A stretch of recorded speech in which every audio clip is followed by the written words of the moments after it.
We live. We live. So good afternoon to everyone out there. We want to just first and foremost thank everyone for their presence here with us today.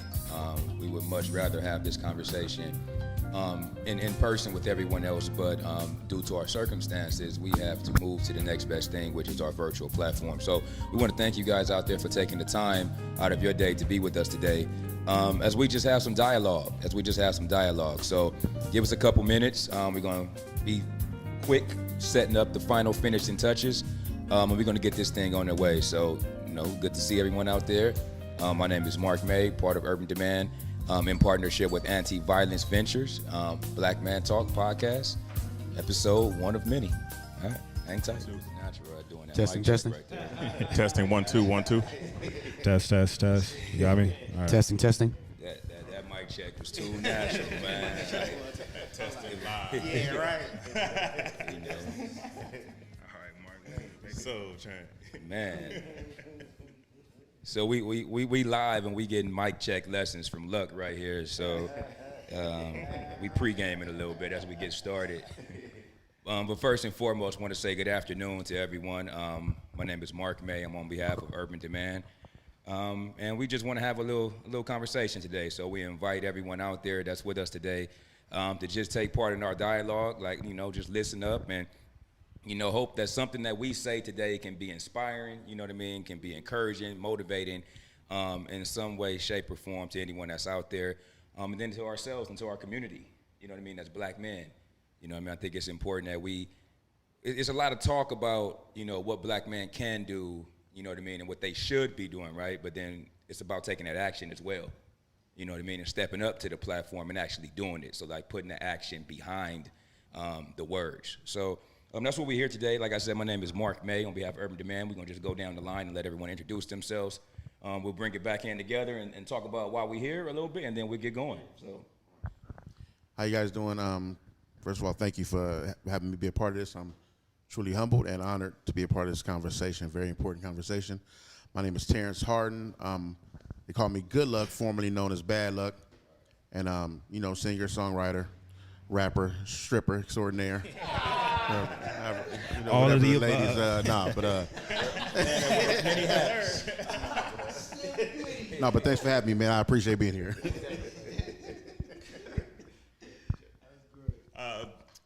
How's everyone doing? Thanks again for having me as well. BJ Abram, I'm a civil trial attorney, born and raised in Compton, California. I'm also a attorney all throughout the state. I handle primarily personal injury cases. I do a lot of activism in the community as well. I'll just second also that this is a really important conversation. Glad to be a part of it, and look forward to being a part of more. Hey, my name is Kareem Grimes, actor, entrepreneur. Super happy to be here. Definitely to be amongst these individuals, these brothers here to really talk about this topic. Born and raised in Inglewood, California, and yeah. So once again, just happy to be here and definitely put my input in. How's everybody doing? My name's Devin Terry, 1/3 of Urban Demand. And I just want to say I appreciate you gentlemen for coming out here and having this positive talk with us, man. So, again, appreciate you, gentlemen. All right, and last but not least, my name is Justin Rohn. I'm also 1/3 of Urban Demand. And I just echo the sentiments of my brothers. I appreciate every single one of y'all being here. You definitely were, we chose brothers that knew, we know that we can have a really serious dialogue with and get some solutions and some things coming from it. So, I appreciate you guys for just taking the invitation and being here. So we appreciate it. And let's get started, man. So we'll dive right in. So just for those that are out there, first, Urban Demand in partnership with Anti-Violence Ventures present to you this Black Man Talk podcast, which is a part of the Brothers Conversation series. So if you tap in with Anti-Violent Ventures, you can tap in to see a bunch of different series, with brothers talking about different topics of things of that nature. So this is just one part of that conversation. So what is the Anti-Violence Ventures project? Anti-Violence Venture, Black men and boys take a lead in the innovative anti-violence social intervention model being prototyped by a team project funded by Blue Shield of California Foundation. The product was developed and initially prototyped in the late 2018, and we are now in the second phase of the pilot project, working with Black male-owned or led businesses, organizations, and agencies to support embedding an aspect of partner, family, and community violence prevention into some aspect of their general business, activities, and programming. Anti-Violence Ventures focuses on the intrinsic links between three types of violence that are prevalent among Black couples, families, and in Black neighborhoods: domestic violence, family, and community violence. You know, it's assumed that Black men and boys don't talk about violence in the community, don't talk about violence prevention. You know, it's just a topic that we just run away from, right? You know, it's assumed that. But this organization believes that with investments, incentives, support, and encouragement, Black men and boys will engage in transformative dialogue and action around violence and violence prevention. So that's a little bit about what this platform, or how we got together today, right? Now, with that being said, and this goes for anybody, we just proposed the first question, can you give me an example or a couple definitions of any type of violence that you see? So let's just throw it out there, since we're talking about violence, there are all different types of violences. Give me a couple definitions of any type of violence that you see out there. I mean, like you said, it's all types of violence. What violence is, well, for one, violence is not necessarily criminal in nature, I'd say.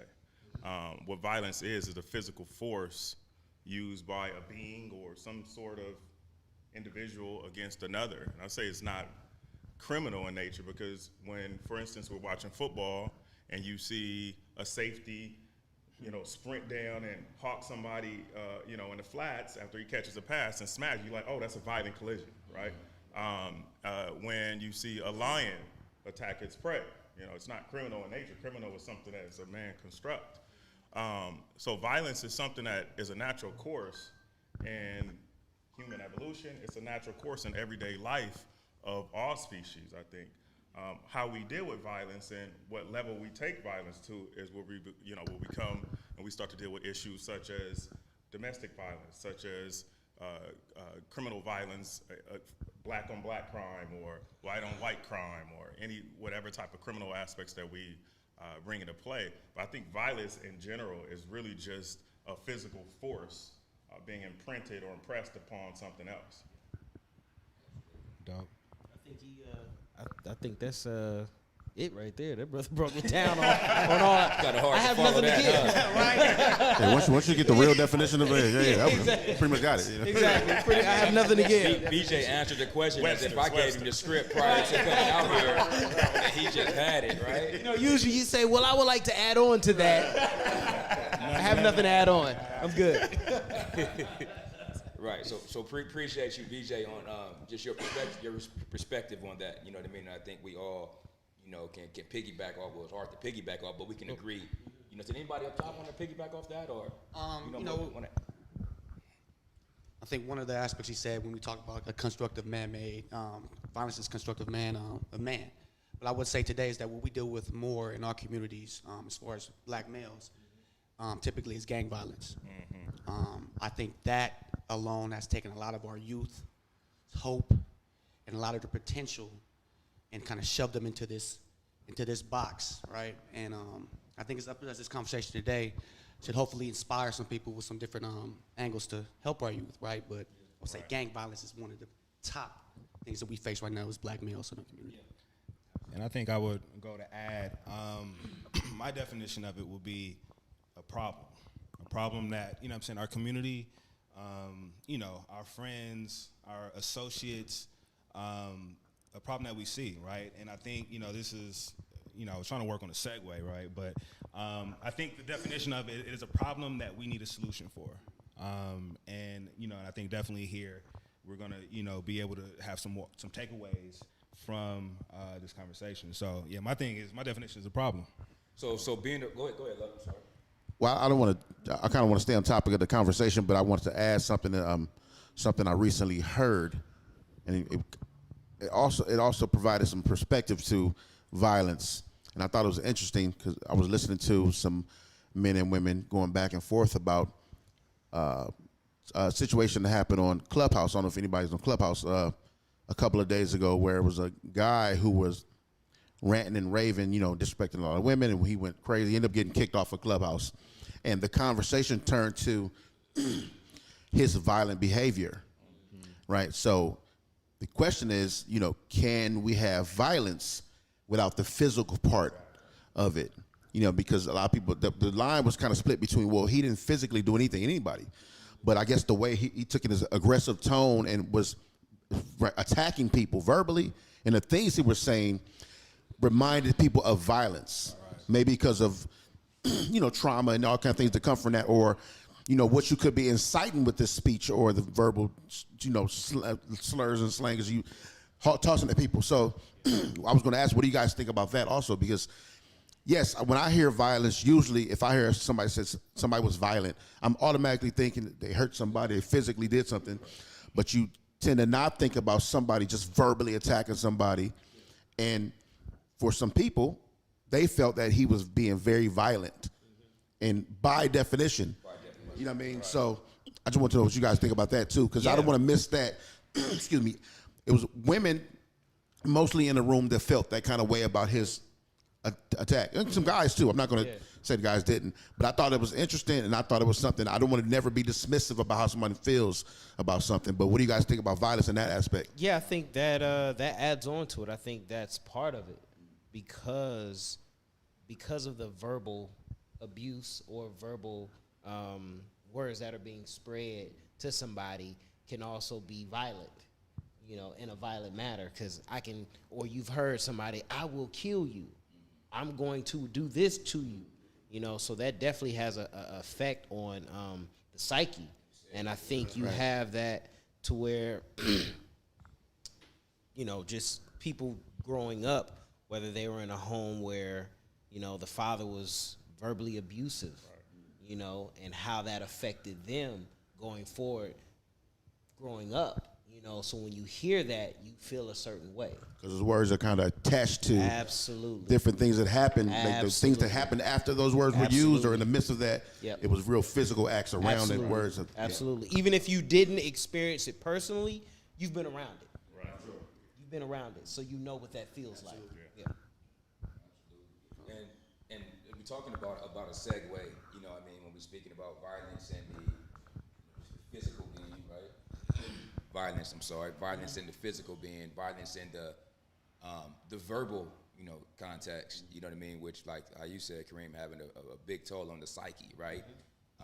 Which we all know, like today, we talking about how words or how things that people do can really have an impact on our mind, on our mental, right? So when you think about how violence has impacted, can anyone here think about ways that violence have impacted your life in any way? Right? Absolutely. It's interesting. Not even interesting. I remember as a child, and this is born and raised in Inglewood, 99th and Crenshaw. My mom, and I remember it to this day clearly. My mom had this yellow kind of silk outfit on, and her and my dad got into an argument, and my dad hit my mom, and she bled on this yellow silk flowy outfit. And it's still sketched in my mind to this day, to where it really affected me, to where as I grew up, just hearing an argument, it did something to me. You know what I'm saying? And then on top of that, to see another man lay hands on a woman, it does something to me. Like if I'm around it, I can't watch it go down. Like I'm gonna interject. Period. That's just off top. But it also affected me growing up to see how my mom reacted and how I've never put hands on a woman in my life because of that situation. Now, it could have worked a different way to where you see that and then you think, oh, it's okay to put hands on a woman.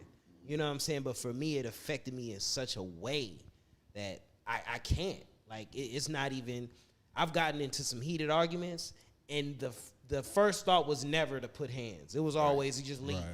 Right. You know what I'm saying? Period. But I remember it to this day. And like I said, even if there's any verbal altercation that I'm around, my skin, I start sweating. You tighten up. I like tighten up, man, yeah, like yeah, literally, yeah. and I just don't like it. So I think that's a part of just how I live my life now, of just, avoiding conflict, not engaging, Right. but just living a life of just love and positivity, because I know how that feels. And I want to ask you this, like, just piggybacking off that, you said something that I think was very beneficial to our conversation. I think that brings everything into context. You said this was something that happened when you was a child. This was something that happened when you was a child that's carried on with you every step of the way, and then to your adult years now. But in the way that you've taken it is, you've allowed yourself not to go down that road, right? So do you think there's any like correlation, like, to where, what about people who have experienced that as a child and grew up with it, but chose to take on that type of behavior? Yeah. You know what I mean? Like, Yeah, that's you know what? It's everybody's journey's different. I know for me, it affected me in a way that was just like, it just wasn't good. You know what I'm saying? Like I said, I remember it so vividly. My mom had this yellow, and then you see this spots of blood on her. That right there just freaked me out. Right. You know what I'm saying? So for me, that turned on something in me, because I guess you would say, I was around my mom a lot. So, being raised in a beauty salon and being around black women, that was just my thing of just maybe wanting just to be more protective. right. Let's see if And BJ wanted to comment. Yeah, I was just going to add that what I'm hearing from Kareem is that he was able to identify trauma. And I think that's the big difference between certain people who maybe act out differently. A lot of those people haven't identified it, and they're acting out what they saw. And I think that even goes to a bigger conversation within the black community, because, and I don't want to go off topic too far, but we got trauma that has not been addressed That's where I was getting from generations.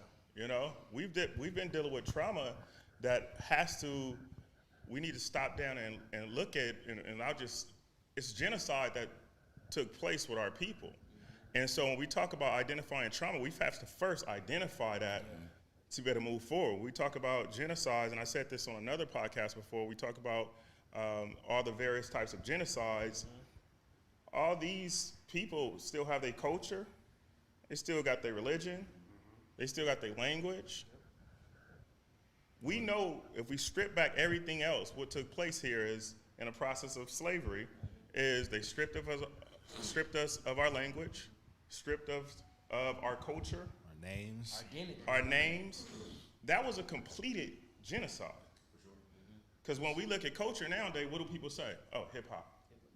We really don't have a culture that's identified, and so we can't even get to that part where Kareem was saying, hey, now I act this way. Because we have to first identify, the trauma. Once we identify the trauma, now we can start making progressive steps forward. Nobody wants to call what happened to us a genocide. And because of that, we keep trying to fall back and figure out what's what, but we need to just stop and say, listen, we got wiped out. Let's start today. Let's start today. And we see different groups or organizations or people, like Kwanzaa, for instance, is one, where you can see that was an attempt to try and get people to create some type of culture. It might be different because, I'm an attorney. Yeah, you see most attorneys in suits, and I got tattoos, like most people, like if I got a t-shirt, tank top on, they're like, oh, you don't look like, well, what does an attorney look like, right? And so, tying that back to the whole Kwanzaa thing, I might not want to walk around in garb or, in ancient Kemetic, wear. It's just the reality of where we are today. And in order for us to progress, we got to look at that trauma, and we got to just start from today and start to build. And when we start to build, then we'll start to see a change, especially as it relates to violence in our community. I think to add to that point too, a lot of it is, like you said, they're not recognizing trauma. I completely agree. And what happens is that I had a friend tell me one time, I've been to so many funerals, I don't cry no more, right? And you got this, so the guy telling me like 20 something. You got to think like, first of all, that's already a lot, right? So what's happening here is he's been sensitized to all the gangbanger, right? But he's been sensitized to all the crime and the blood and today you wake up, tomorrow you lost your best friend, like that kind of thing, and it's happened so many times, you don't even cry no more, second nature, right? So now you aren't allowing yourself to feel or process any type of real emotion, natural emotion that comes from like the life, right? And then that fear, what happens is sometimes that fear starts to be removed. And fear, I know, it likes to be pushed as like kind of like this bad thing, but me personally, I don't look at fear that way. I always looked at fear as like my spidey senses, right? Where fear is letting you know something is wrong a lot of times. Something's wrong, you might not want to go there because something wrong, but people always tell, when they talk about the fear thing, you got to run through that, you got to run, but you got to break that down in context. Like you got to be in context what you mean by facing your fears, right? So when you do have this kid who doesn't cry no more, doesn't know how to show his emotions, death and violence has become second nature. This is my world, or this is how the world is. And then you have a guy out here who doesn't value anything now because the world doesn't value my life. We're already living in hell. So why do I value yours? Especially if you look like me, and this has been what's been going on.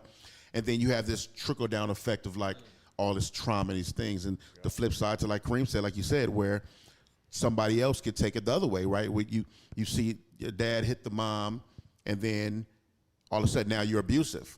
Or it's like if you remember, I'm not sure if it was, I think it was the American Pimp documentary when Gorgeous Dre was talking about how his dad was a pimp, and his mother was a prostitute.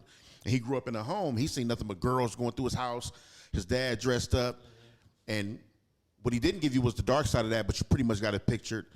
But he is now, not now today, he's reformed now, but he ended up being a pimp and going to jail, and it's like where he got that from, we grew up thinking that was regular life. This is what life is. It was normal. It's normal. So when like you said, man, not knowing, not even identifying that's trauma is a real problem. It's a real issue because you'll just fly through life not knowing, may seem like a lot, but not knowing right from wrong a lot of times. And then you just live it because everybody around you, you know how your world becomes the world? Right. Yep. When it's not necessarily that way. Right. You know what I mean? So you start lashing out, living, and then you hurt all these other people. Yeah. And you're like, well, I mean, this is life. And like, no, that's your life, but it doesn't have to be. Right. And until we deal with that, like you said, until we deal with those issues, then it's going to continue being a bigger problem. So with that being said, it's just, I think what we can come to an agreement on is that we got to first identify and deal with that trauma. Yeah, absolutely. You know, and that can be the hard part. That can be the hard part. That's the hard part, right? Because nobody wants to deal with something that emotions. The alcoholic saying, "Oh, I'm an alcoholic." Exactly. Right. Yeah. Right. Nobody wants to deal with that harsh truth. I mean, if you look at it, I believe just as men, or we can speak specifically to black men, we aren't taught to deal with emotion. I want to say one of our biggest obstacles are that when we deal with pain or sadness, again, like Luck said, we push through it. We're taught to be tough. We don't embrace those emotions, and we don't, again, BJ said, we don't deal with them. So we end up moving through life with this false perspective of how we should deal with pain and emotion, which usually affects our friendships, our relationships, and just your ships all through life, right? So, yeah, man, we definitely have to get back to that. We have to learn to deal with emotions, learn to identify them or traumas, so we can grow. You know, it's funny when you think about that too. Like not knowing how to process or deal with your emotions. Like I always, my queen laughs, my friends laugh. I always tell people I'm a crier. Like I'm to watch the movie, cry, see the people get engaged, cry. I'm that guy. I don't feel no way about it. It's what it is. I'm still me. But that's what's going to happen. So if it ever happens, even in this conversation, if it get real and the rain fall, the rain's just gonna fall. That's what's gonna happen. That's what's gonna happen. But I couldn't imagine, with me being that way, I couldn't imagine trying to hold back my tears when something bad or happy or whatever is going on. I can imagine what it feels like. It's like trying to hold in a sneeze. Yeah. You know how much it hurts when you hold in a sneeze. You shut your eyes, your head hurts a Feel it little all in bit. your stomach and all Right. kinds of stuff. Yeah. It's just, essentially what you're doing is when you hold those emotions in and you tuck them away, you're hurting yourself. Not allowing yourself to process that thing. So when it happens, when BJ says anything to me, bump into me, anything, then boom, now I'm a powder keg, and I can't rationalize minuscule to big, huge problem, and I just blow up. And he's going to get the brunt of that because I haven't dealt with anything I've been dealing with in my life, living in the streets or whatever you're doing. Not even living in the streets, just I don't want to tag trauma with living in the streets also. Trauma comes from everywhere, and you know, but yeah, if you don't process that, I can imagine holding back, keep my tears and you'll just start shaking, and people do that on a daily. And then when you have two people that's dealing with that same thing collide, right? See, that's what I was gonna say. Right. That'll tie back in what Mark was saying earlier, because if we know, and I'll just use Luck as an example, that he's dealing with that internally, or maybe I don't know, but I can just recognize that our people have dealt with a lot. Then we tie back in this whole verbal abuse that what you was talking about, or Luck, it was you actually talking about. It doesn't have to just be physical. Yeah. That verbal abuse becomes a triggering point now for you who have this whole process of perpetuating physical abuse now, and now it's on. Yeah. Now it's on. And that's what we're dealing with. But it's just not respecting really ourselves. Because if I look at y'all, I should see myself in all y'all. You hit it right on the nose. It's about looking at your brother and really seeing yourself. You know, I'm a product of the 70s. You know, so I just remember being around my dad and him being around his partners, and it was always, "What's going on, brother?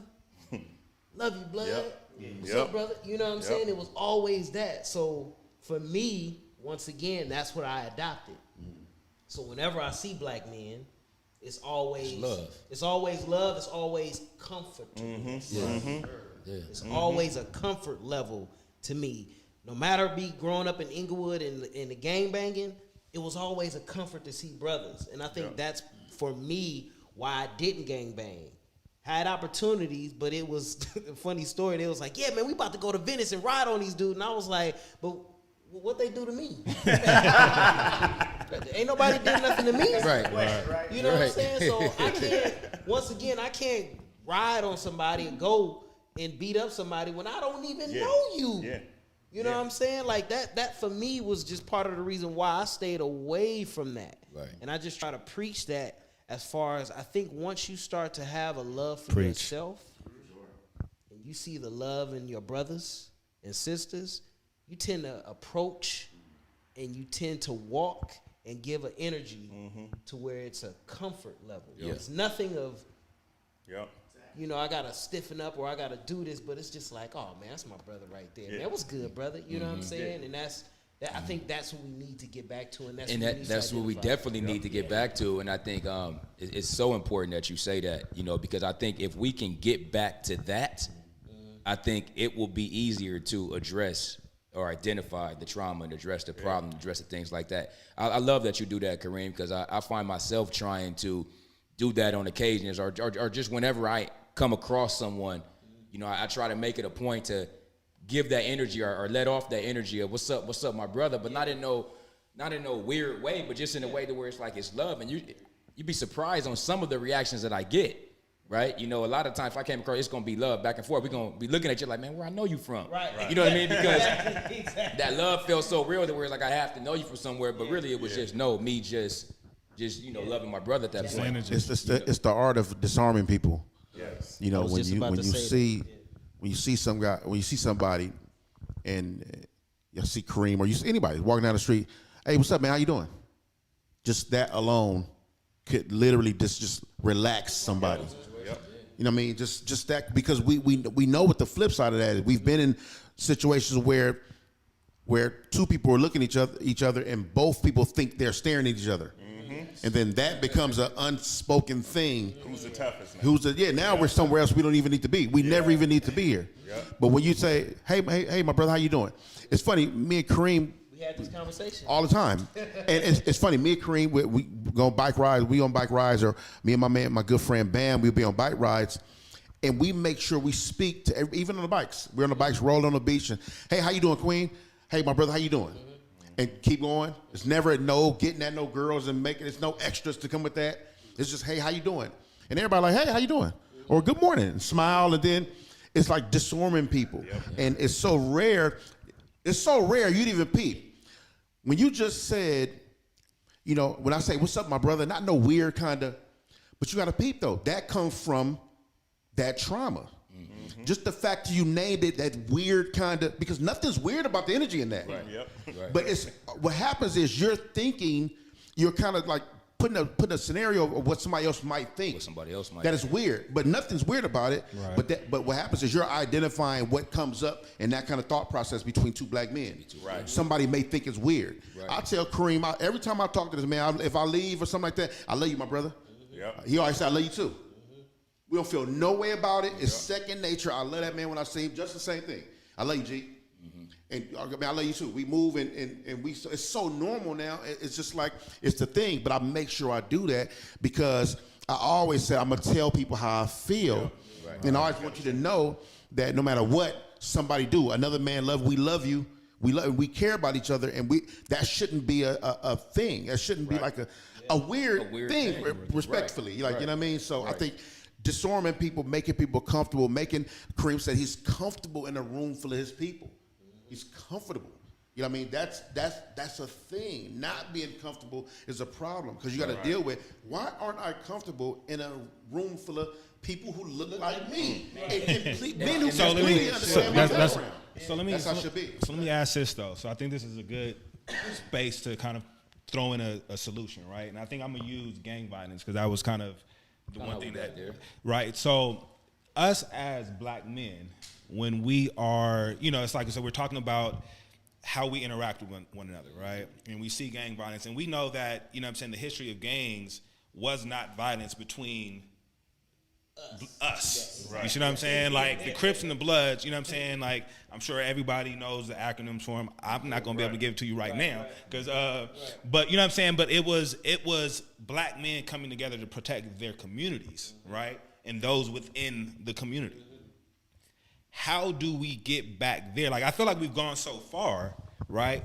But how do we, because I think a lot of the violence, like, you know, you guys were saying, and there's been memes and people talking about it, is just like the uncomfortable feeling that you have when you see another black man, I feel like perpetuates the beef, right? The issue, you know what I'm saying? So it's like, what as black men could we start doing to then bring it back to, you know what I mean? Like I said, we know gang violence is never going to go away, but how could we get it back to its original point or the originality of what it is and how we, you know what I'm saying, move with one another, right? Instead of looking at Kareem as a threat, you know what I'm saying, or looking at DT as a threat because I don't know him, he's wearing this, you know, color, it's silly stuff, right? Right.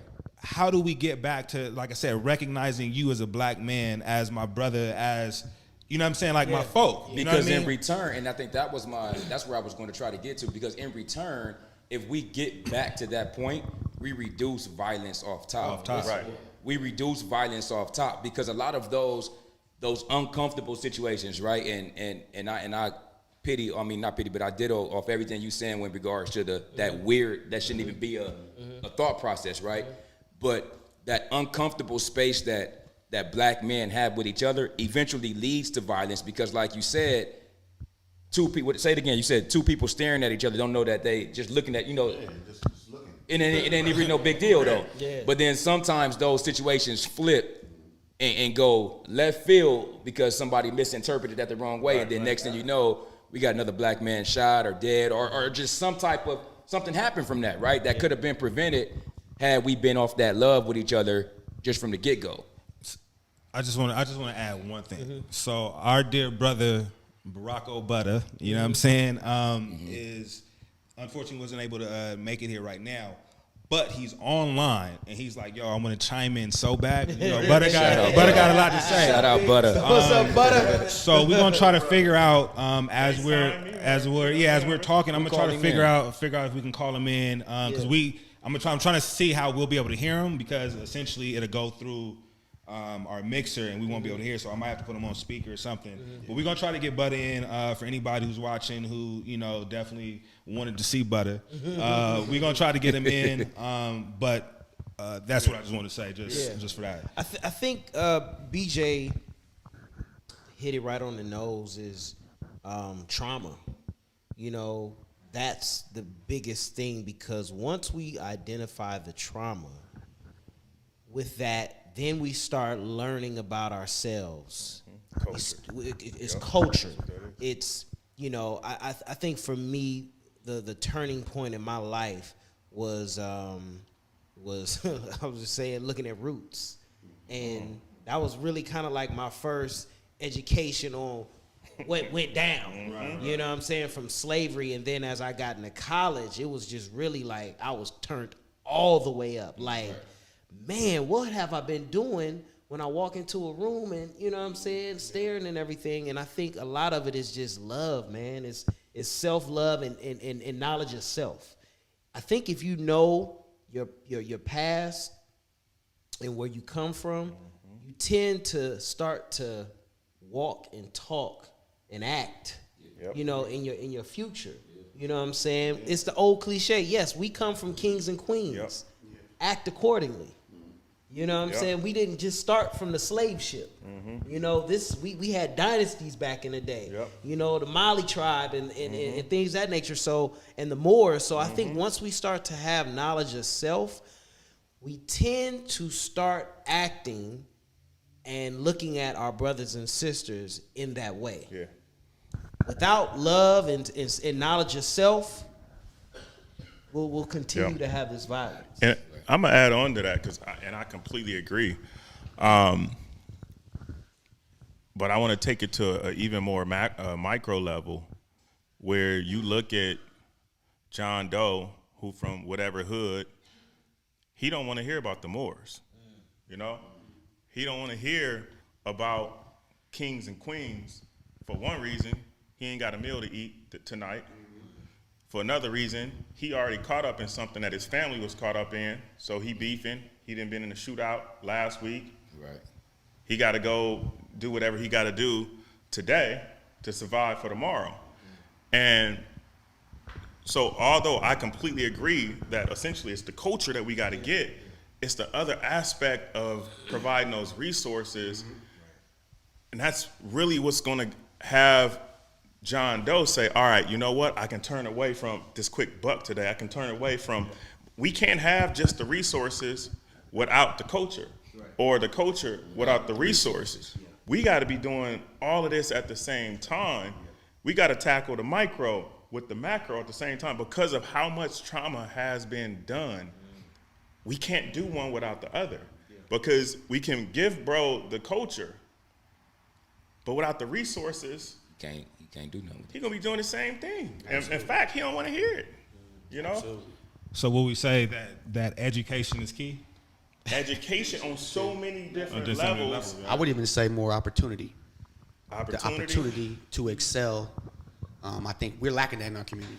Yeah. So if you have nothing to do, what do? You get destructive. Yep. We gotta think, because none of these answers are wrong. Education, opportunity, resources, all these things, knowledge of self, all these things are all the correct answers.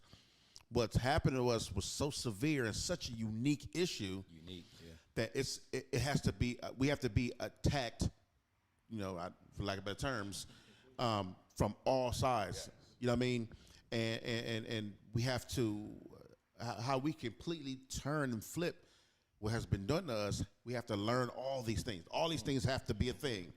Because, if you give us tangible resources, then the people, the miseducation and no knowledge of self, you're gonna mess that up too. You know what I mean? And because now you're dealing with other things. And back to our original thing, if you haven't dealt with all the trauma, then you're gonna mess all that up.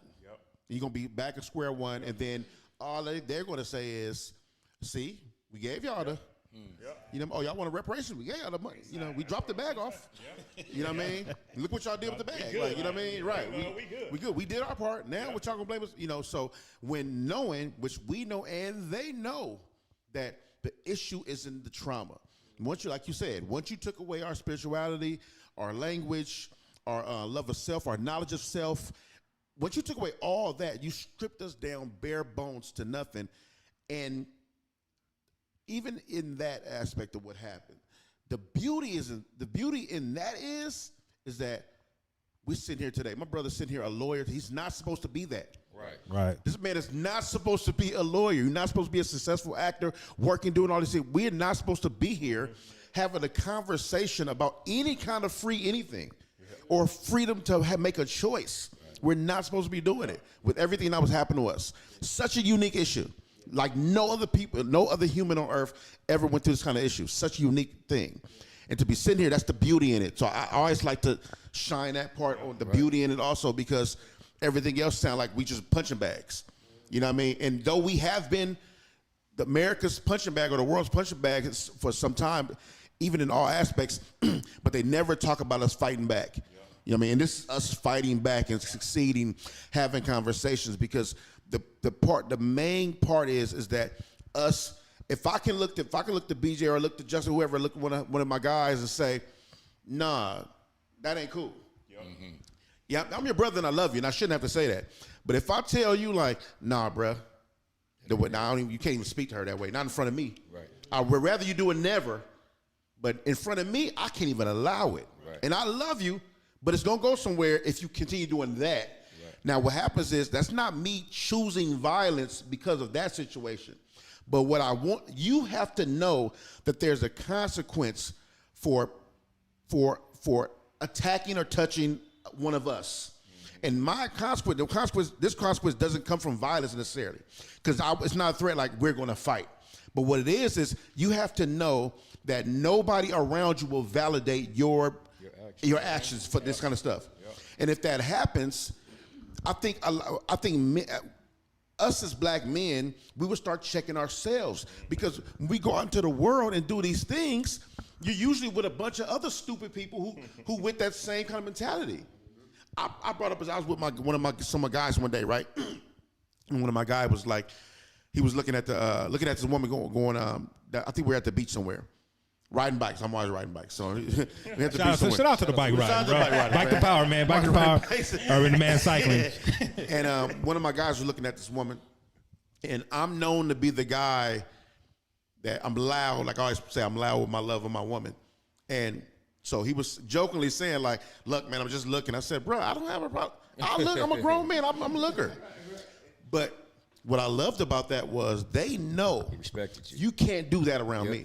Yeah. I'm not your man that's gonna go somewhere and watch you disrespect your queen like that. Right. Because I can't have it. Yeah. And I won't have it. Yeah. Now, what I've done is I'm setting an example of myself, and in my circle, I'm that guy. Right. So what happens is, one by one, it'll maybe start to affect somebody else. Yep. And then in his circle, He's outside that of guy. this, Yep. he's that guy. And then Yep. that's how we do the trickle-down effect. Yep. And we start that change. Absolutely. You know what I mean? And it's a bigger picture, obviously, right? But if you set the example in your circle will eventually be my circle. Yep. And then it'll continue on. And then that's how we turn into the kings and queens we're supposed to be. Facts. That's a great point. So I think that's a good also segue here, because we also want to talk about domestic violence, right? We do want to talk about domestic violence. And that's very taboo. I think that's the one thing that I feel like women feel that we don't discuss, right? Like it's not something that is had a discussion that's had amongst a group of men about that situation, right? So I think, like talking about queens, right? And I think this point is how do we, because I find that to be an issue right now, right? Within our community, with our young black men and young black women, that domestic violence, physical violence on a woman and or men, right, is starting to become, I don't want to say normalized. I don't think it's gotten there yet, but I feel like it's getting there, right? And so what are your thoughts on domestic violence? Being, the men being the perpetrator and or the women being the perpetrator, because it's happening both ways, right? So let's just have a, quick meeting on that. Well, I mean, before we even jump into it, I mean, when I look at quote unquote black TV, that's what I see. I see the housewives and people jumping across, and you just see physicality all the time. And maybe producers aren't getting the budget to produce the Cosby shows anymore, or whatever it is. But I see not just men depicting violence in these shows, I see women depicting violence way more than I've ever seen growing up. And what we deal with on a regular basis now is internalizing what they see, acting out what they see consciously or subconsciously. Right. And, that's the floor, I think, as to where we are today, is because everywhere you look, you just see it, And so now, in your home, you might be peaceful. Kareem, using you as an example, you might have dealt with certain stuff in your past, and you see, like, I don't want no part of this, but because of what's been embedded in our system, in our head, in our subconscious realm on a day-to-day basis, now you got to see it. You got to witness it. And how do you deal with that? Like, I haven't, well, actually, I probably have at some point or another, had to deal with a woman trying to get physical with me. And, obviously all you can do is step back for many reasons. For one, so I'm just not going to get physical with a woman. It's just not what I'm going to do. Facts. For two, even if you did do that, you're going to jail right away. Even if you tried to just restrain her certain times, you might go to jail. Your best bet is, I literally had to run in this one situation that I was in. I wasn't scared or nothing. I ran from the situation. And when I say I didn't get I literally ran. Got on. Ran down the street. A full sprint, right? I'm dead serious. I remember I hid behind a bush just so that she could think I disappeared and went somewhere else. Right. We got to just avoid the situation, and obviously we'll go deeper in the conversation here about it, but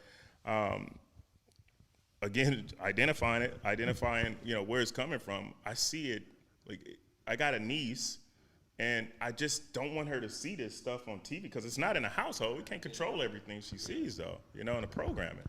But I also think it's that, but this country has had a history of violence. Ooh, yep. You know what I'm saying? When we were brought here, violence was put upon us. Oh, yeah.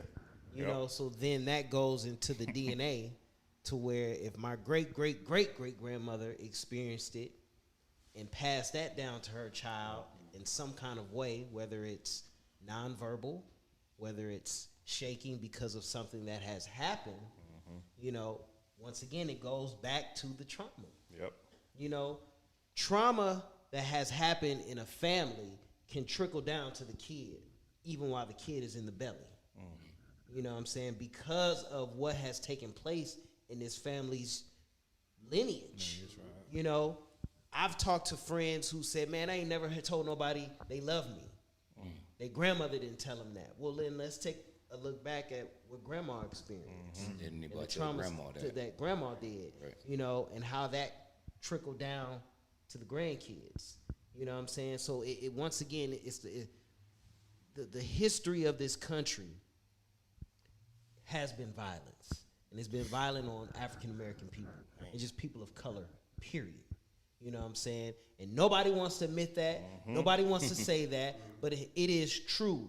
The violence in this country has been put upon people of color since we have got here, period. And nobody wants to say, well, you know what? That's part of it. It is part of it because big part. It's a big part. You being taken from your land, being put on a ship, shackled, being told what to do, being tarred and feathered and raped in front of your family to show dominance and say, hey, this is what's going on. That's all violent. If it's not physical, I'm seeing it being done. So then that puts something in me to where now I either have to act out in that way because I see what has taken place. Yep. So we have to look at generation.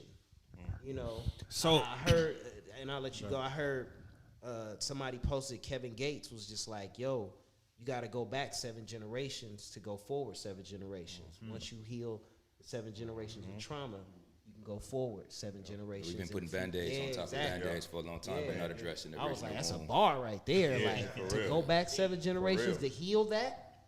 Right. That's Just to be able to go forward, right? yeah. That's crazy. So I think, so I guess I want to probably just get a more specific. So when we look at domestic violence, right, and we'll just use now men being physically violent with women, right?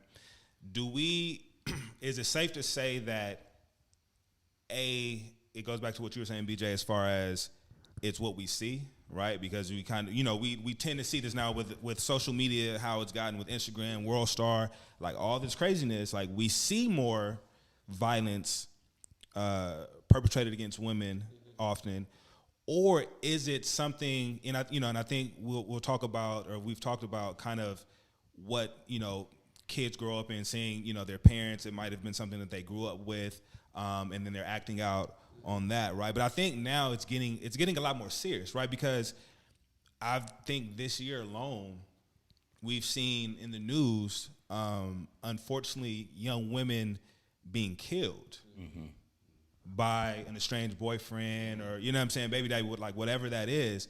And so not only is it men being violent with them, now fools is going beyond that. You know what I'm saying? And so it's like, what do we say that caused, or what caused said guy to be that violent to where it ends in death? Is that more mental health? Is it I think it's all included, but When you talk about, ending death, you know what I mean? That's so extreme, right? But it's happening, which is crazy. It's more often, right? Which is crazy. But I was going to say, just in regards to BJ's point, that we see it, right? Which is, I think, is a big reason why it's more prevalent today, is because we see it.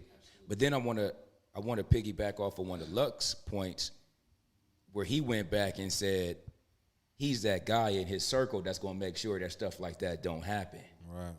There's not enough ambassadors right now for things like that to be frowned upon, right? Think about right now when you, and not saying when you, right, but when we see something on social media or on YouTube or World Star where this is taking place, you see numerous of people in the background, whether just standing back watching, recording it, right. Doing everything but going to that person, letting them know that action is not okay. Now, sometimes I can get it. It may be you don't know what's going on in that house. You don't know what's so. Sometimes it's safe for your family, right, to kind of stay back. But then, like Luck said, it's not happening on my watch. Right. It's not happening when I'm around. So until we take that mindset and say, I'm not about to watch another female, let alone a black female, get beat up by whoever it is right here, and I'm just sitting back and say, well, that ain't my problem.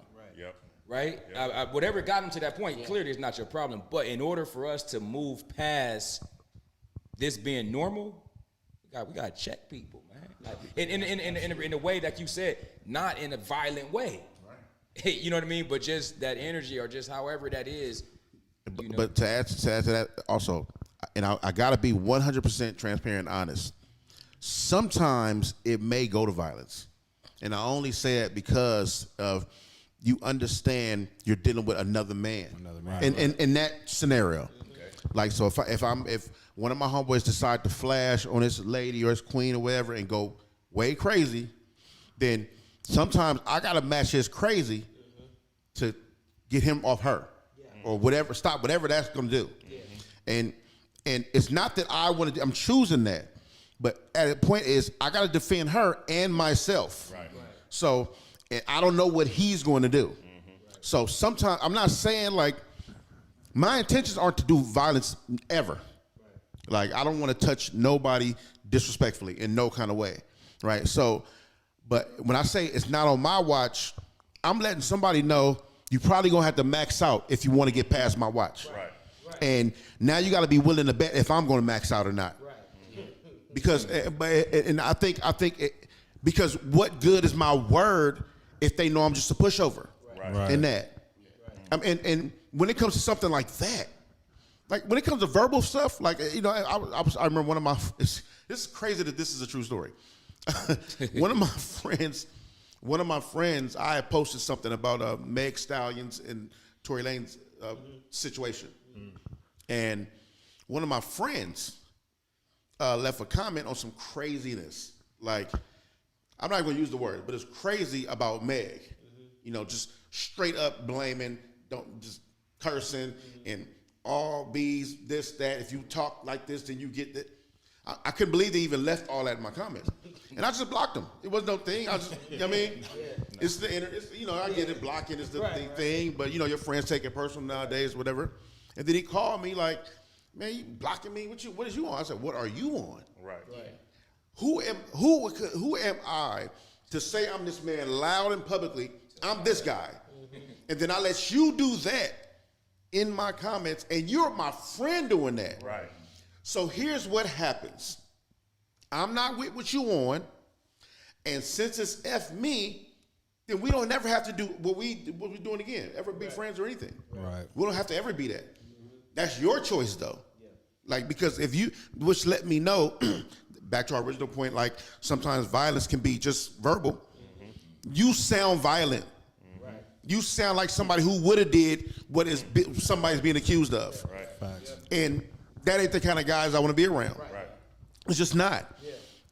But that's the guy I also know will max out. Like, you know what I mean? He's gonna wherever he's gonna go, he gonna go all the way. So sometimes the situation will make you go all the way. But I can't let it happen on my watch. I just can't. That's why excuse me, that's why I lead my days in prayer. I lead with love.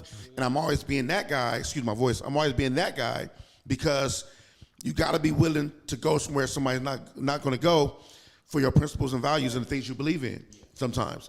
I would hate to be in a situation where I'm backed into a wall and it's about to get violent because I'm protecting my queen or somebody, or just another queen out there.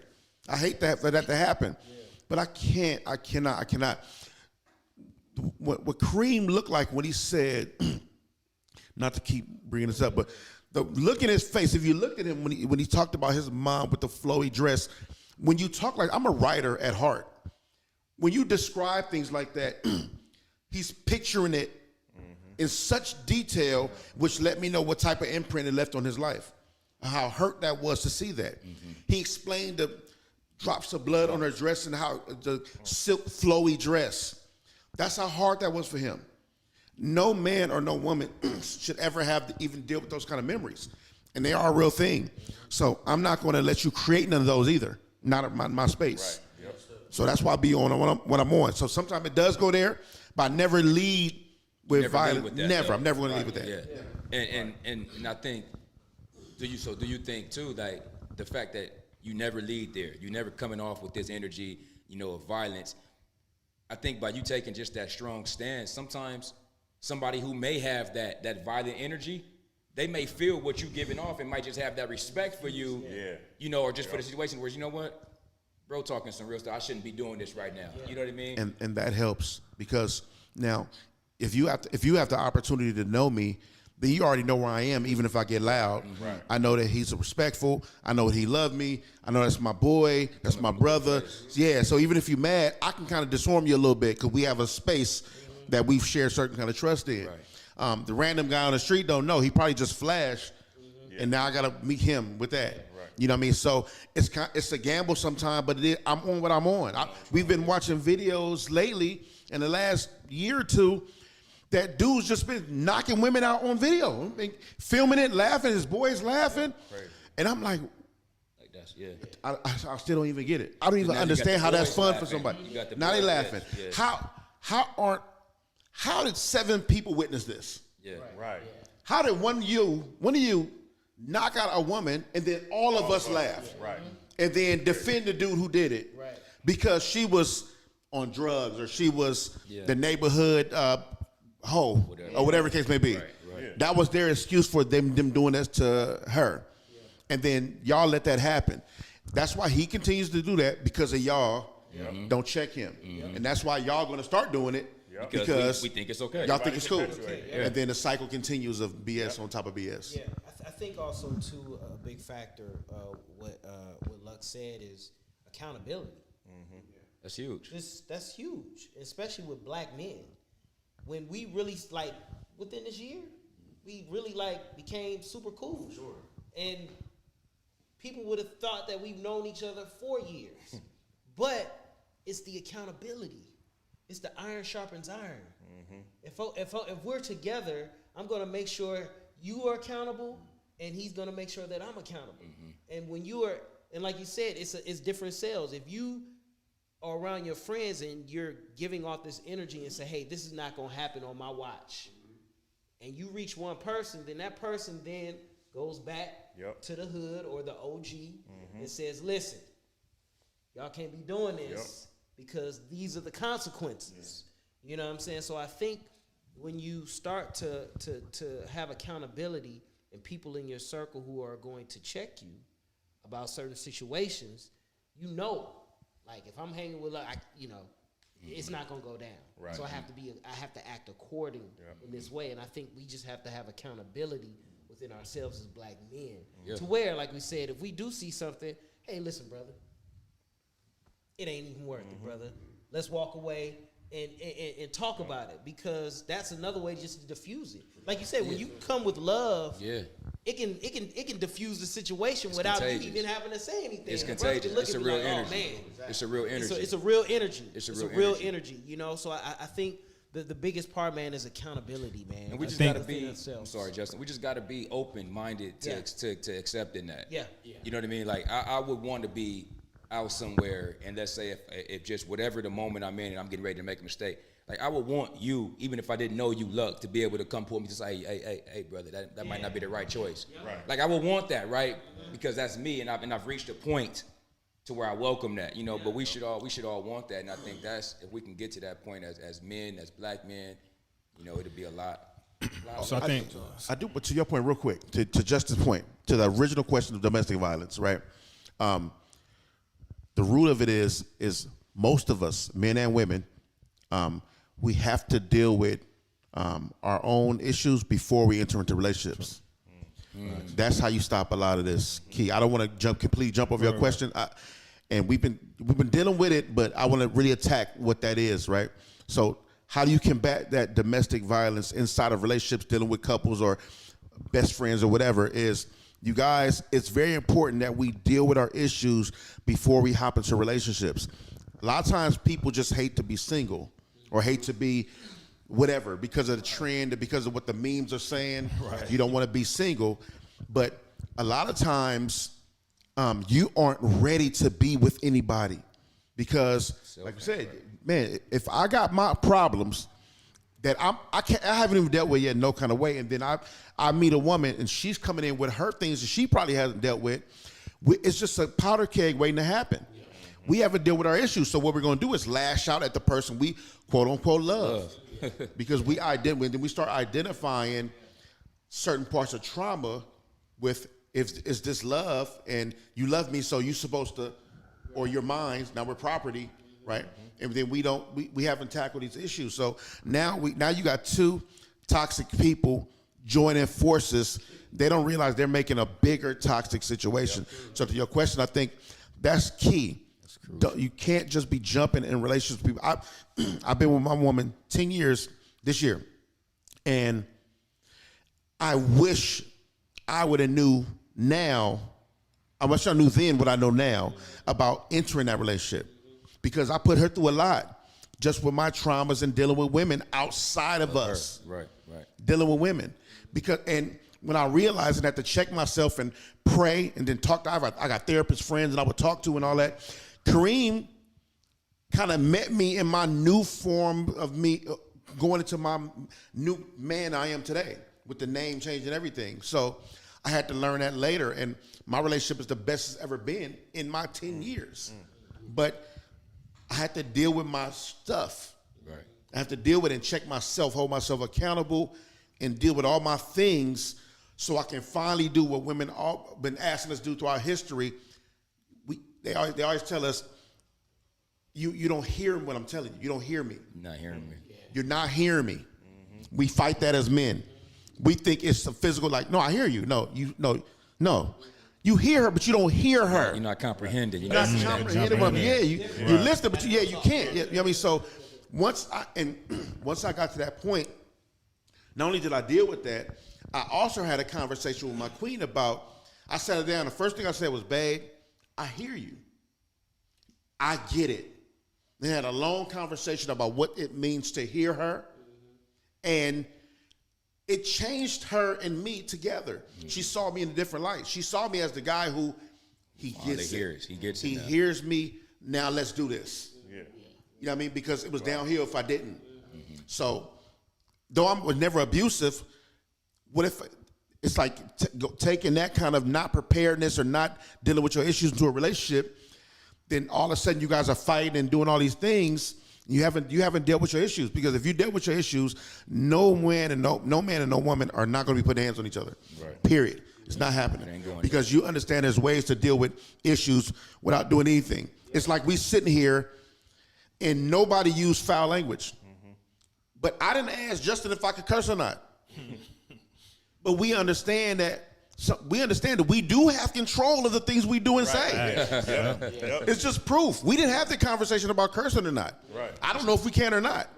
But I chose not to, just, you know what I mean, just because that's how we rocking. Yeah. It's the energy. Like, it's the energy, right? It's the energy. Same thing in relationships. Deal with your stuff, because you know what's right and wrong, period. But you got to deal with yourself. All that nothing wrong, I don't think nothing wrong with me, that's not for you to assess a lot of times. It's not. It's not, and that's the thing. It's not. Sometimes that's crazy don't know crazy all the time. Right. You know what I mean? Right. So that's real. No, and I, you know, and look, and I commend you, bro, because like I said, we've known each other for years, probably 10 or so. You know what I'm saying? And so the dude that I see that you are today also has helped me. You know what I'm saying? Like I said, I've always talked to you and was like, yo, like, hey, I need to talk to you about some stuff, right? You know what I'm saying? Because I see the change that Luck has just made in who he's been and become. And I'm like, yo, like, that's dope. You know what I'm saying? So a lot of his philosophy, like, I be wanting, like, yo, so why did you, you know what I'm saying? Like, how did you get to that point? You feel me? So I think that's dope. So that's super, super commendable. I'm just going to, you know what I'm saying, pat you on your back while we're sitting right here. Good luck. But good luck. Yeah, exactly. So that is a tangible walk-away solution to how we can kind of curve domestic violence, right? Because we got to deal with self before we get into a situation where we have to work on somebody else. Also, what you guys were talking about, the accountability. I think the accountability part is dope amongst or across the whole board, right? Because the one thing that my parents used to say to me when I was younger was like, yo, when you walk out this house, you're a representation of them, or you know what I'm saying, of my parents, right? Yeah. And it was always one of the things that I was fearful of, going out and making my parents look bad, right? You know what I'm saying? So a lot of stuff when I'm out, like, I gotta be the person who my parents know that their child is supposed to be, right? Absolutely. Not to say I didn't act out, you know what I'm saying? But 95% of the time, I'm that person that they, you know what I'm saying, that had to represent our household name. Yeah. So the same concept, I think, with us is that we have to, as a friend group, right? Because I consider every single one of y'all friends here, right? I have to hold you accountable, whether it be Devin, you know what I'm saying, out doing something, you know what I'm saying, that I'm like I said, like, it ain't that ain't us, bro. You know what I'm saying? Like, that's not it.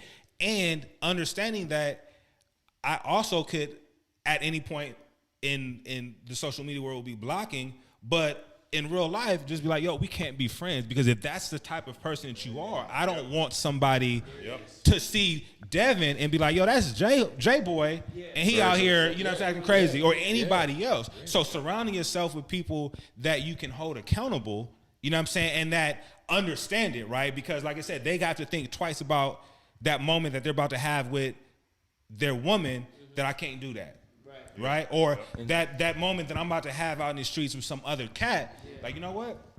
Nah, you know what I'm saying? It's almost like that slogan of what would Jesus do, right? It's like, what would Jesus do, right? What what should I be doing at this moment that my boy would either say he's proud of and or, you know what I'm saying, like respects that I didn't make him look bad. You know what I'm saying? I don't want to never make none of y'all look bad, right? So I'm going to make sure that when people see me, I'm a representation of every single one of you guys here and or my family. You know what I'm saying? So And that accountability also opens up the opportunity to teach. right. That accountability opens up the opportunity to teach, because if Devin is your boy and he's doing something that you feel or that we all know is not the right thing, including Devin, right? But let's say if Devin doesn't know, he's just in that lifestyle, you holding him accountable and him trying to understand, why, gives you an opportunity to teach that brother what's right and what's wrong and how he should be moving. You know what I mean? So I mean, it's one-fold, two-fold, three-fold. There's so many things that you can bring from it to really help us grow as black men. Yeah. You know what I mean? When we're dealing with violence, because all that will carry on into domestic violence, community violence. Right. You know, whatever kind of violence it is, it will carry on into that if we can begin to do And that. really, I mean, that's really what we're talking about is just the collectivity, you know? And, you know, a lot of us, we talk about it takes a village to raise a child. It takes a village to keep a man the man that he's supposed to be every day, you know? Like where you can look to your brothers, to your homeboys, to your friends, to your family members, and they'll keep you in line. That's the village, you know? And that's important because, look, Luck just told us about a transformation. And God willing, it stays the course, but that's where everybody else comes into play to make sure that his transformation where he is today, the only way it transforms is to evolve even better. Boy, that's go it. up, it goes up, and that's where that village comes in. And a lot of times, for one, some of us have it and don't really appreciate it. And a lot of us just don't have it. You know, we just don't have it. And you get collective minds together. I don't have everybody's phone number here. I promise you I'm not leaving the day without it. You know, I'm going to tap in because it's those collective minds that I got to be reaching out with and talking to on a regular basis, you know, because they going to keep me straight, you know. Exactly. I came from, we talked about trauma. I done been shot up in cars, you know, not physically. Luckily, I got away. Cars shot up, you know. I done been in multiple situations where I done dealt with all kind of trauma myself, running in the streets. You know, I'm a lawyer now. I didn't grow up like that. It was drastically, different. It was a long road to get here. You know, I'm here today, and there was a certain point in my life where I started valuing my life, which in turn made me value the life of other people. We need more villages like this. And to that point, you have to always remember that your presence is a gift. You have to always remember that, because when it comes to people that are around you that you got to be the example for, sometimes the consequence have to be to remove the gift that is yourself, because everybody doesn't deserve your energy either. It's true. You know what I mean? They just don't. And because if you keep on giving it to them, then that's the green light for them to continue doing what they do. Yep. You have to. Somebody has to suffer some kind of consequence. Have to, and it ain't all about cursing somebody out or trying to check somebody being this bravado, hyper masculine man or whatever. Sometimes it's about removing the gift that is yourself, because your presence is a gift. That's just reality. It is. You said it. You said it. You got to do that, because that's the only way they'll learn. That's the way your friends will learn that. If you find yourself on the outside of a circle, you got to be like, well, what's wrong with me? What did I do? It must be me. And if you're the type to be like, oh, well, they all tripping, then you just got to deal with that. But they don't have to no more. Right. You know what I mean? Right. Because they removed the gift that is them. Yeah, right. You know what I mean? That's key. That's very powerful what you said. Ooh, that's definitely. Yeah, and I think also, too, just adding on that, you have to be protective of your energy. You have to be protective of who you associate with and who you allow to come into your circle, because, you know, what they say, all skin folk ain't kinfolk. You know what I'm saying? And to go with your village, there's some idiots in the village, too. Yep. You know what I'm saying? So once you recognize and identify, then you can act accordingly. But you have to be protective. Luck said, when we were talking, he was like, man, people send me all kind of stuff, DMs. He was like, man, I just tell them, if it's anything negative or violent, don't even send it to me. And that's real, because that can literally have an impact on your day. Yep. You wake up in the morning, check your DM, and see something violent. You like, oh, your whole day is shot. Right. You know what I'm saying? So you have to be totally protective of what you see, hear, you know, or what people are saying. You know, because that can affect you. Yep. So my question though is when protecting one's energy and trying to stay away from the stuff that isn't what we're about or positive, right? How do we do that? But at the same time, try to reach the folk that need it, right? Like sometimes protecting our energy is fine, but I feel like also people need that energy, because when you think of mentorship, right? Like for most of us, we work with young people, right? And have worked with young people, and they're dealing with things and or in a space that isn't necessarily what our energy, you know what I'm saying, is to be. But how do we had like protecting our energy and trying to mentor and trying to pull somebody out of that negative energy space. Yeah. Where's that balance at? Because you know what I'm saying, like I hear it, but it's like it's tough because you're like, man, I'm about sick of this boy. Like, you know what I'm saying? But we know that there's so much more work that has to be done and placed into that negative space. It's sometimes, I mean, to be honest with you, you ain't gonna protect your energy all the time. You know what I'm saying? Like, I can't preserve it, you know what I'm saying, as I want to, because I have to, because that's the work that has to be done. Like, I have to get to these folks.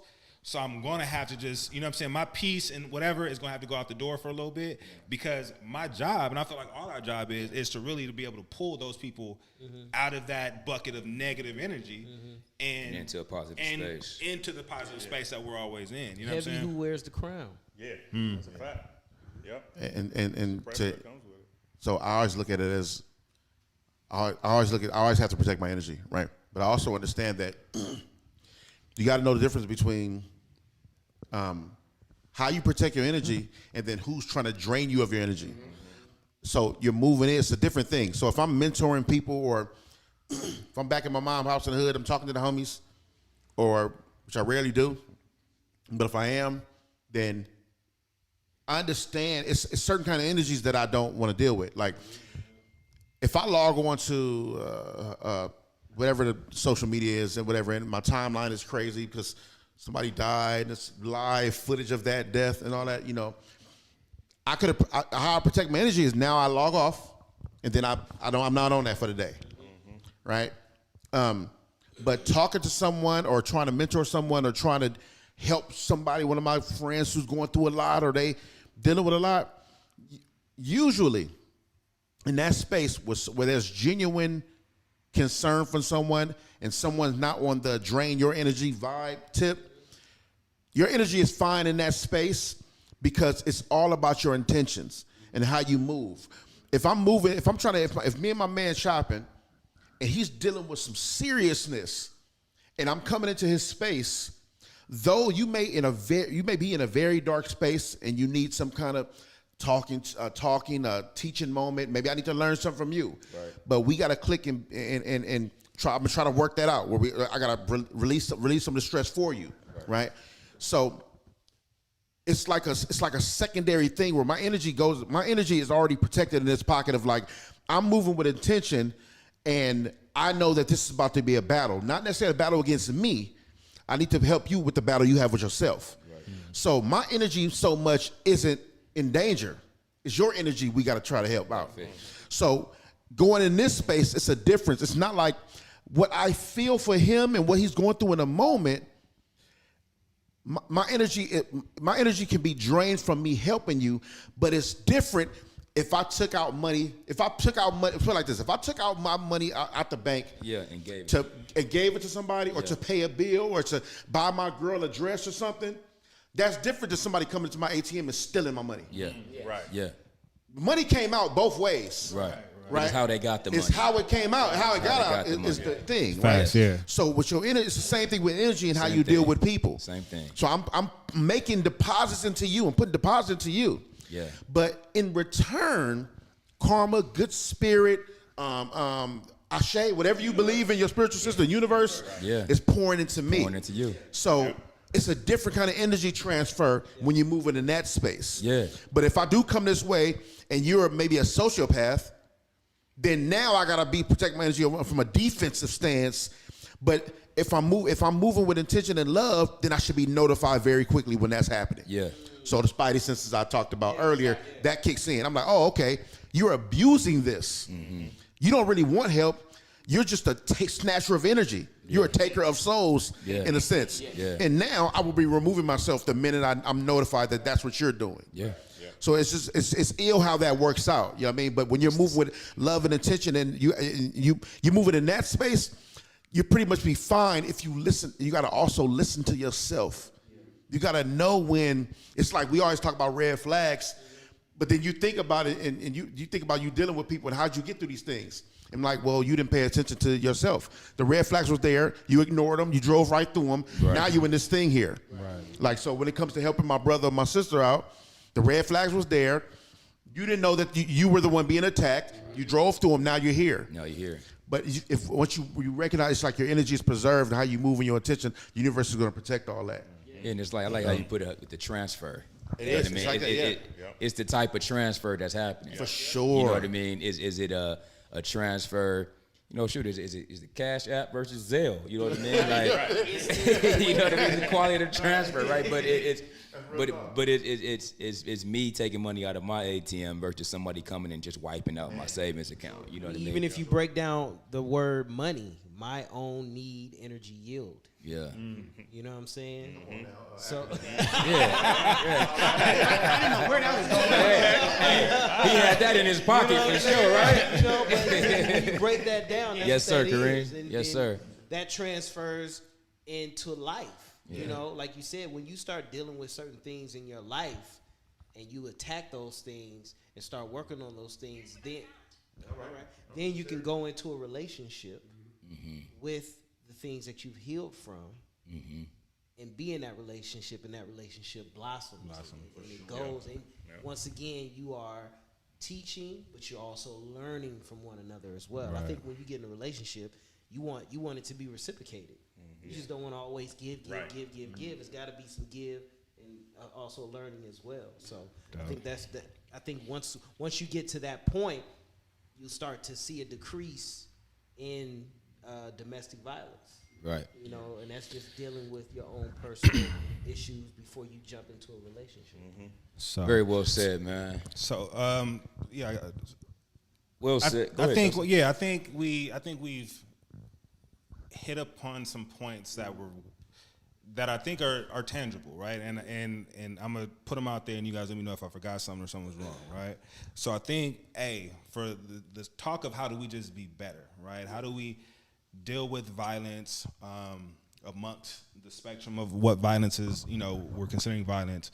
The few things that I got, the takeaways that I'm taking away are we'll start with knowledge, right? Knowledge, education, B, dealing with traumas,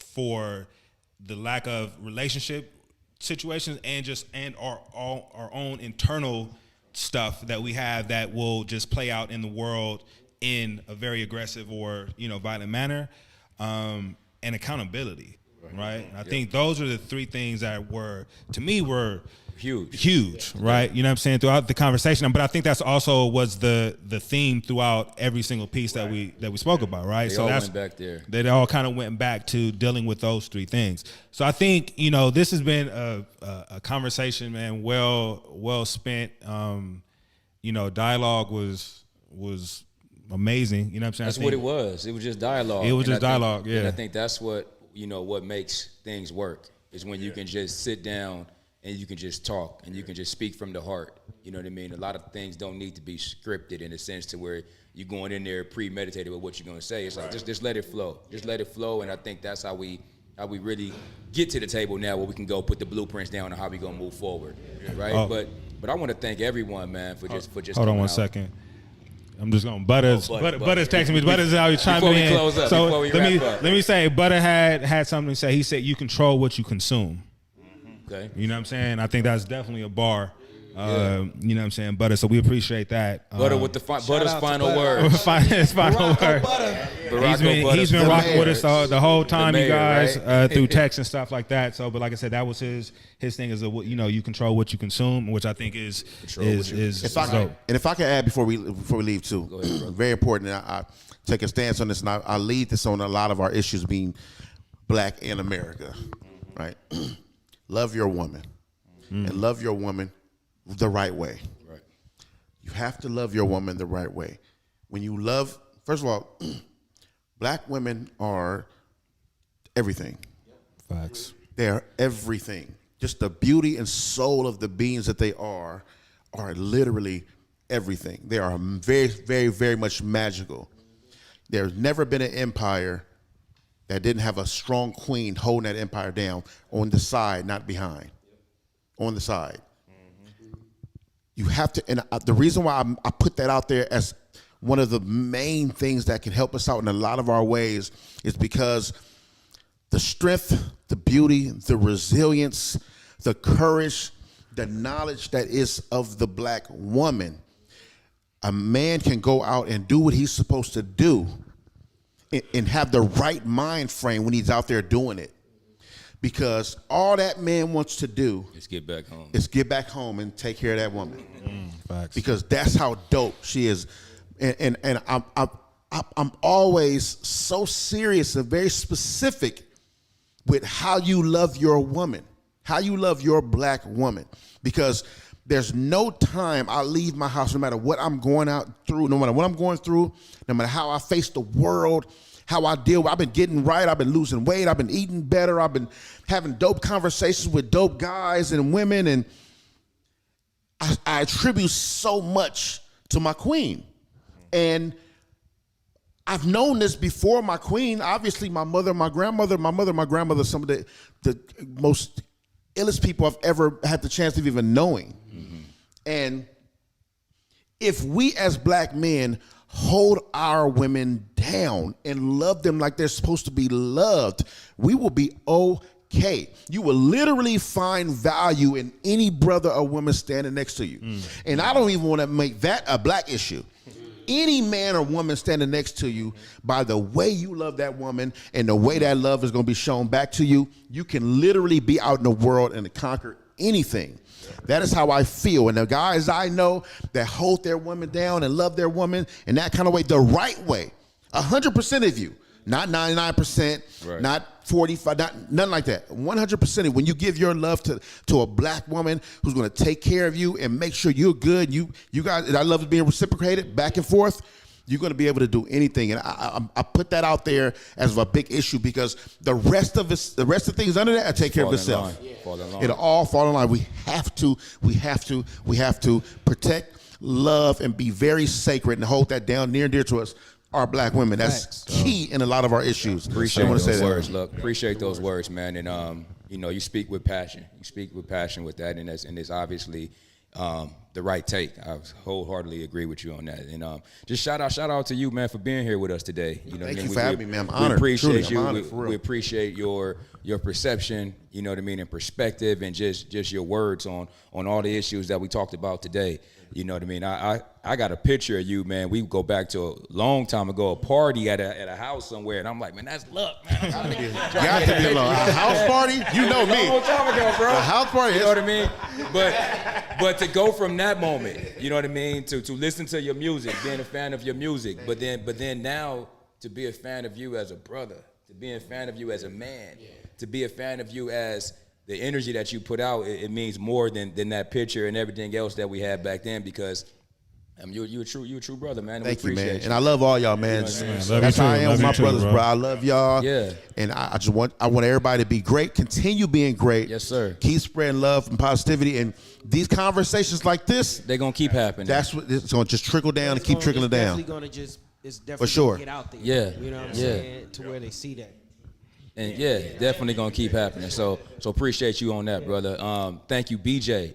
For being here. Go way back with BJ, and just watching BJ's journey of being an attorney now, man. It's hope. What that means to me is hope.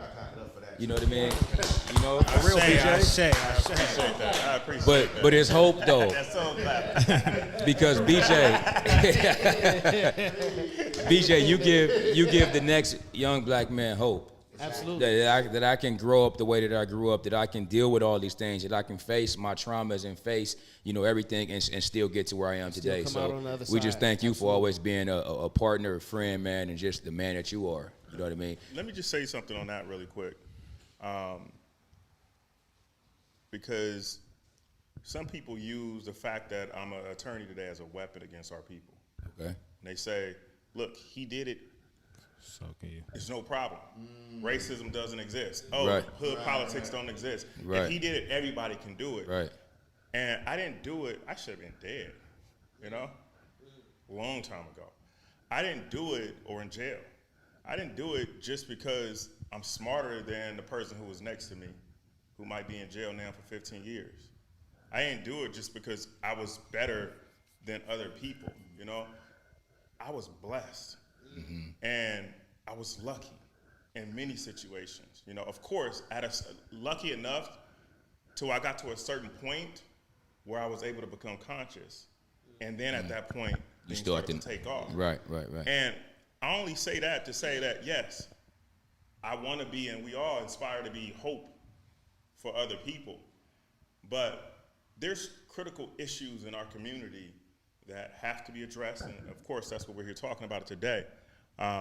But I just don't like when people utilize us as actors or lawyers or rappers, successful people who've, you know, created a platform or got to a certain place and just say, hey, everybody can do it. We got to fix this. Actually, I shouldn't even say fix it, because you can't fix something that was meant to not work for you. This system was meant to be like this. So you can't fix it. You got to dismantle it and build up a new one. But I just wanted to add that, because whenever I hear that aspect of hope, it's something else that comes along with that. Right, And just the fact that I'm here, it doesn't mean that there aren't struggles that need to be knocked down. There aren't hurdles Absolutely. that need to be, you know, taken out, so that so many more of us Right. can be here, or any Still work that various got to fields. be done. Right. Still work that got to be done. Yep. Right. What Kobe said, job's not done. Job's not done. Job's not done. And Kareem, you know what I mean, meeting you today, you know, for the first time in the flesh, but knowing you, man, and your journey, you know, being in movies and stuff like that, you know, we just appreciate you and your insight. You know what I mean? I learned a lot from you today. You know what I mean? I learned a lot from you today, and not only did I learn a lot from you today, but I'm inspired by your words. You know what I mean? I'm inspired by some of the things that you've said, you know what I mean, to help us go out and be better people. You know what I mean? To help us go out and influence the next group of 6 people to do the same thing, where 6 turns into 12 and 12 turns into 24, and you know what I mean? And before I allow Kareem to give us his final thoughts, that's my challenge for everyone that's out there. You know what I mean? Go find a group of individuals that you love and care about and sit down and talk. Have these conversations. Right. Don't be afraid to have these conversations about violence and about domestic, whatever kind of violence it is, and what can you do to be the change? What can you do, like Luck said, to be that guy in your circle, to where that can carry on into another circle? You know what I mean? So Kareem, give your final thoughts before we close out, bro. I think, you know, just once again, thank you, Luck, for introducing me to Justin and asking me to be a part of this. It's an honor and a blessing, and I don't believe things happen by accident. I think this is all divine. And, you know, once again, just accountability and being that change. You be that change. Don't wait for anybody else, but you take a look at yourself and say, hey, what am I doing to either perpetuate or, you know, add on to? What can I do to change the situation that I'm in? And I always say thoughts become things. So you have to start checking yourself. What you wake up in the morning and the first thing in your attentions set the rest of your day. So when you wake up in the morning, always have a positive thought, a positive intention of what you're going to do, and let that lead you. And once you do that, you'll tend to go through life a little bit easier, but you'll also start to attract like-minded people to you. So, you know, just be that change. Thoughts become things. Set your intentions with love and positivity and move in that. Thank you, brother. And with Dev and Justin, my co-hosts up top on Urban Demand, you know, sitting on top of the platform. Right. So I do want to speak to one thing, accountability. I believe we all agree that that's very important. And just people understand, the audience understand that it takes a certain type of strength to stand on your own two and tell people when they're wrong. Most people will flow with the wind. Whatever your buddies are doing, you decide, okay, that's cool too. So build your strength up, bro. Stand on your own two, and stand up for what you believe in. Dope. Wrapping up with Jay. Take us home, Jay. All right, so actually we're gonna wrap up with Butter because you know what I'm saying, he's still texting and stuff. So shout out to Butter. Appreciate the commitment though, Butter. The mayor, you know what I'm saying? We definitely call him, he's the mayor of LA, man. Butter is doing some tremendous, Keep it run, amazing, awesome things. And so we just want to shout out Keep It 100. Yes, sir. That's his brand, and he's making a mark for, again, a lot of black men out of LA. You know what I'm saying? He's definitely putting his stamp in the athletic field with Nike and all of the things that he's been doing. He's a tremendous runner. I'm training right now, Butter, to get you out. Bro, I'm training right now. I'm doing my training right now. I see you at the next. That hip line, bro. That hip line. I see him at the next. We're going to start off with like a little 40-yard dash though, or something like that. You know what I mean? But we ain't going to get into the Ks, the kilometers and all that. But yeah, man, so, you know what I'm saying? But like I said, he couldn't be here, but I definitely still want to thank him for just taking part, man, via text and just, conversating. He definitely wishes he could have been here because big shout out. Because he knew that this was going to be a dope conversation with his bros, right? A genuine conversation about a topic that needs to be spoke about. And you know what I'm saying, he knew that that's what this was going to be. So for me, I just want to thank you guys and give you my appreciation for this conversation. It was definitely genuine. It was definitely just, you know what I'm saying, it's not nothing scripted. We just had dialogue, right? And again, I knew that this was the space in which, and like I said, it was divine. The people that were here, the things that we had made sense. And so I just want to thank you, brothers. You know what I'm saying? I thank my partners, Devin and Mark. Shout out Urban Demand. Shout out Urban Demand. Shout out, Definitely Urban Demand. Real quick, Justin, to highlight Urban Demand. Just follow up Urban Demand just so we can kind of. So we'll do that. Shirts. So check out our site, www.urbandemandbrand.com. We're on Instagram at urban_demand_brand. Some of y'all probably know about the cycling thing that I got going on, Urban Demand Cycling, which is a part just, under the umbrella of it. But, we are here we're on the journey of making purpose popular. That's our tagline, is making purpose popular. And so, you know what I'm saying, everything that we want to do is wrapped around purpose and making that the thing that people strive for, right? And not the latter. So, you know what I'm saying, that's our brand. Check us out, site, merch, we got all that stuff we want to do. We also want to thank our partners, right? So we want to thank Anti-Violence Ventures, which is a program under the California Black Women's Health Project, in partnership with Wade and Associates Group, right? It's also in partnership and funded by Blue Shield of California. So we want to thank them, for their asking us to be a part of it, and their participation in helping get all this stuff together. So we appreciate them, everyone. I appreciate y'all. Also, too, let's shout out all virtual co-working. That's this space. This is the location. This is a black-owned, all co-working in Inglewood, California, Crenshaw, between 110th and 11th. Big shout out to Matthew Newman for allowing us to be able to have this space. Beautiful facility. Definitely, once again, just thank you guys for tapping in, and thank you, Matthew Newman, for allowing us to be able to have this here. Shout out Matthew Newman, man. Definitely. Indeed. And he got some dope stuff coming up. So, I don't know if Kareem want to speak about that quickly. I mean, you know what I'm saying? Virtual co-working is we had that talk the other day. It is the Black Zoom, but it is it is a video conferencing. It's if Zoom and LinkedIn had a baby, you get virtual co-working. That is Matthew Newman, who is also the owner of All In Co-working. So top of the year, that'll be launching. So those who use Zoom, here's another opportunity that is two young black entrepreneurs, Olivia and Matthew Newman, who are behind it. So definitely be looking out for virtual co-working. It is a video conferencing with much more. Sweet. Dope. So other than that, I think, you know what I'm saying, time is of essence. man. You know what I'm saying? Good job, man. bro. Appreciate everybody, man. Yes, sir. Definitely appreciate everybody for But tuning in. this conversation is over now, but it's not over for good. I see these conversations happening in our circles, in our own pockets, from you out there. Just keep it going. Once we keep it going, we'll get to change sooner than later. Yes, sir. Y'all have a beautiful Saturday, everyone. Indeed, yes, Shout indeed. out. Let's Have go. a great one. All right.